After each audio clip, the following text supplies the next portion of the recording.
Hello, and welcome back to Mrs. Piggle Wiggle. I'm Annette Dubrouillet, and today I'm going to read Chapter 2.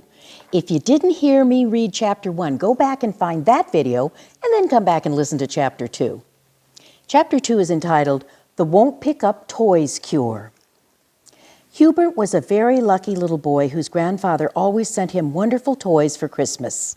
Hubert's mother said that his grandfather sent him these marvelous presents because Hubert was such a dear little boy.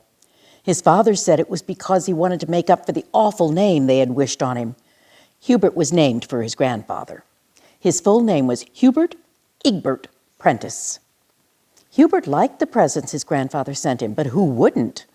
He had an electric train with a track that went 4 times around the bedroom and into his closet and out again, and had 7 stations and every single signal there was, and 2 bridges and a snow shed.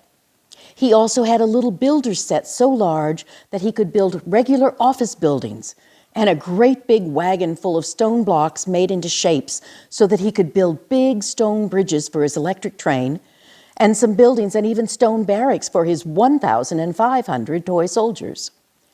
Hubert also had a circus with every kind of wooden jointed animal and clowns and tightrope walkers and trapeze artists. He had a little typewriter and a real desk and a little radio and 2 automobiles. He had about 100 or more airplanes and little cars. He had a fire engine with real sirens and lights and hooks and ladders, and so many books that he had to have 2 bookcases in his room.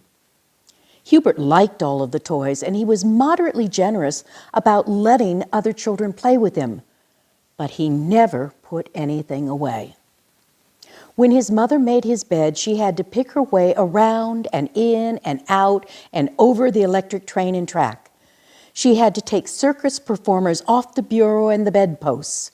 She had to pick up books that had been thrown face down on the floor, and she was continually gathering up the pieces of the little builder set. It used to take her about 3 hours to do Hubert's room and about an hour to do the rest of the housework. She would send Hubert up to put his toys away, but all he ever did was stuff them under his bed or into his closet, and in the morning his mother cleaned his room. There they were for her to pick up. Mrs. Prentice was getting a little bored with this. One rainy afternoon, Hubert invited all his little friends to play in his room. He had Dickie and Charlene and Billy and Tammy and Bobby. They got out every single toy that Hubert owned and played with them, and then, just before dinner, they all went home and left the mess. Hubert's mother didn't know a thing about this until the next morning when she went in to make Hubert's bed. Then she just stood in the doorway and looked. The electric train track went under the bed 5 times, and under the bureau, and under the chairs, and around the desk, and into the closet. All along the tracks were bridges and buildings of the stone blocks, and whole towns built from the little builder set. On the bed and under the bed and on the bureau were the circus tents, the animals, the clowns, the tightrope walkers, and the trapeze artists.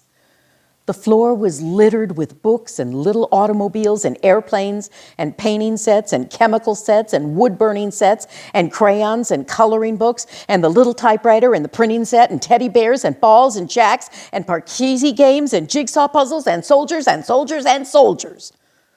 Perspiration broke out on Hubert's mother's forehead, and she began to feel faint, so she closed the door and slowly went downstairs.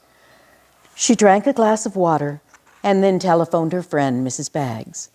"Hello, Mrs. Baggs, this is Hubert's mother, and I'm so disappointed in Hubert.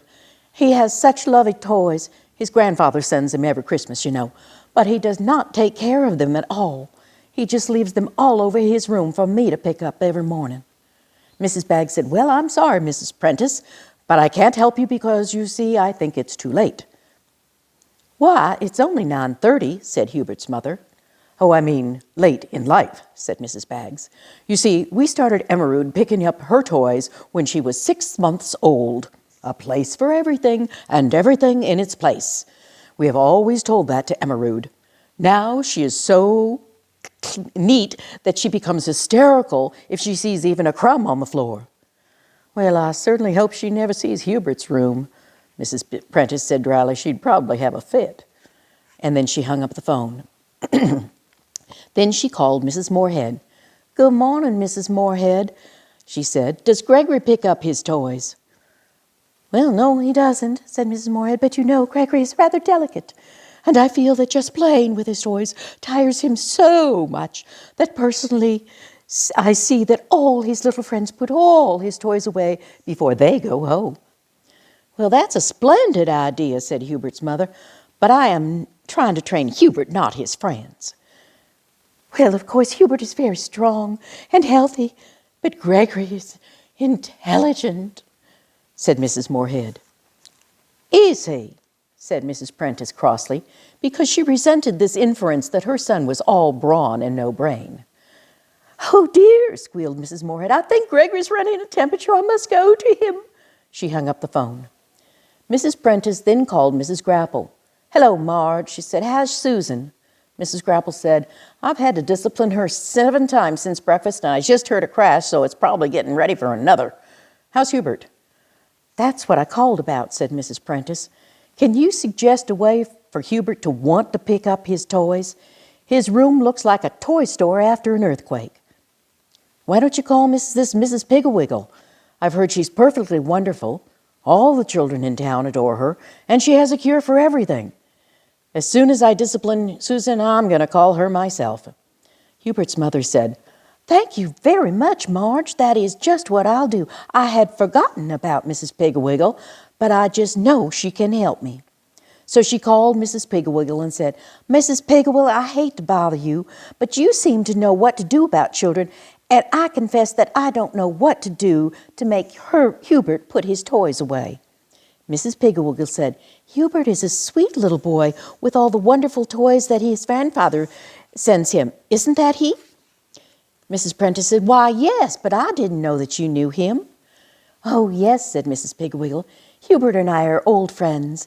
In fact, he's building an automobile in my backyard out of orange crates and empty tomato cans.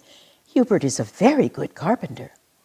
Hubert's mother thought about the 2 little automobiles with rubber tires, real horns, leather seats, big enough for 2 boys, and lights that turned on with a switch that Hubert's grandfather had given him. And she wondered why in the world he would want to build an automobile out of old orange crates and tomato cans. She said, however, "So that is where he and Dickie go every afternoon. I certainly hope he behaves himself." "Oh, he does," said Mrs. Piggle Wiggle. "We are all very fond of Hubert. But this problem of his toys, let me see." Mrs. Piggle Wiggle was quiet for some time. Then she said, "I think the best thing for you is my old-fashioned won't pick up toys cure. Starting now, don't pick up any of Hubert's toys. Don't make his bed. In fact, do not go into his room. When his room becomes so messy he can't get out, call me." Mrs. Piggle Wiggle said goodbye and hung up the phone. Hubert's mother looked very relieved, went gaily about her housework, baked a chocolate cake for dinner, and when Hubert did not say a word to Hubert when he came home with 10 little friends, and they all trailed upstairs to play in Hubert's room. The next morning, when Hubert came downstairs for breakfast, his mother noticed that he had a little pan of watercolor paint stuck in his hair, and his shirt had purple ink from the printing set on one shoulder. She said nothing, but tripped quietly upstairs after breakfast and quickly shut the door to his room. The next morning, Hubert's mother had a little trouble shutting the door of his room. She noticed that Hubert had circles under his eyes, as though he had not slept very well. The next morning, Hubert was very late coming downstairs, and before he opened his door, his mother heard a great clatter and scraping, as though he were moving furniture. He had little builder bolts stuck to his sweater and 2 paint pans in his hair. He was so sleepy he could barely keep his eyes open, and he had a red mark on one cheek. His mother looked at it closely, and she saw it was in the shape and size of one of his stone blocks. He must have slept with his head on one of the bridges. On the 7th day, after Hubert's mother stopped putting away his toys, he did not come down to breakfast at all. About 11 o'clock, His mother began to worry and called up Mrs. Piggle Wiggle. She said, "Good morning, Mrs. Piggle Wiggle. This is the 7th day of the old-fashioned won't-pick-up-toys cure, and I am worried. Hubert has not come downstairs at all this morning." Mrs. Piggle Wiggle said, "Let me see, the 7th day. It usually takes 10 days, but Hubert has so many toys it would naturally be quicker." "Quicker at what?" asked Hubert's mother anxiously. "Quicker at getting trapped in his room," said Mrs. Piggle Wiggle. "You see, the reason Hubert hasn't come downstairs is that he cannot get out of his room. Have you noticed anything different about him lately?" "Well," said Miss Hubert's mother, "he looks as though he hasn't been sleeping very well, and on the 4th morning he had a red blotch on his cheek just the shape of one of his stone blocks." Said Mrs. Piggle Wiggle. "He probably can't get out of his bed and is sleeping with his head on his blocks for a pillow." "But what will I do?" said Hubert's mother. "How will I feed him?"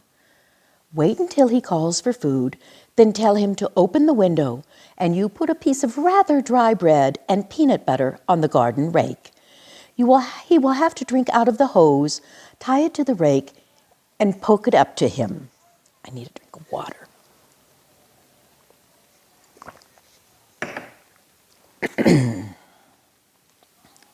When Hubert's mother hung up the phone, she heard a muffled shouting from the direction of Hubert's room. She hurried upstairs and listened outside the door. Hubert was shouting, "Mother, I'm hungry!" His mother said, "Go over to the window and open it up, dear. I will send something up to you on the rake." Mrs. Prentice took a crusty piece of very old loaf of bread, spread some peanut butter on it, and took it around to the side of the house. Pretty soon Hubert's window was raised about a foot, and a hand and an arm appeared. His mother stuck the bread on one of the tines of the rake and poked it out of the window. The hand groped around for it for a while, then found the bread and jerked it off. The window banged shut. That night, when Hubert's father came home, his mother told him all about Mrs. Piggle Wiggle's treatment. Hubert's father said, "Mrs. Piggle Wiggle sounds all right, but none of this would have happened if Hubert's grandfather hadn't given him so many toys. When I was a boy, all I needed for a good time was a piece of string and a stick. Why, Mrs. Prentice said, "Not that old stick and string retain again, John." Anyway, now that Hubert has the toys, the picture is changed.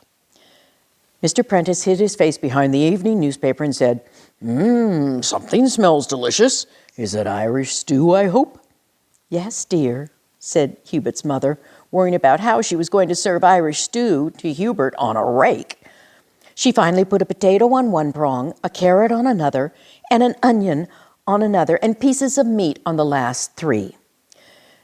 The window was only opened about 3 inches, but the hand grabbed the food. After dinner, Hubert's father tied the hose to the rake, held it up while Hubert put his mouth to the window opening and tried to get a drink of water. It was not very successful, but he managed to get a few drops.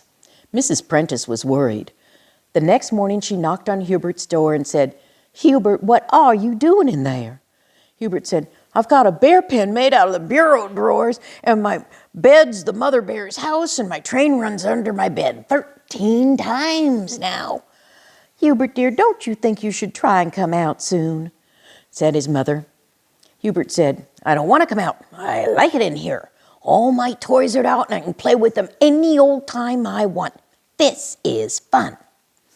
His mother went downstairs and called Mrs. Piggle Wiggle. Mrs. Piggle Wiggle said, "Oh, but he will want to come out. Wait and see."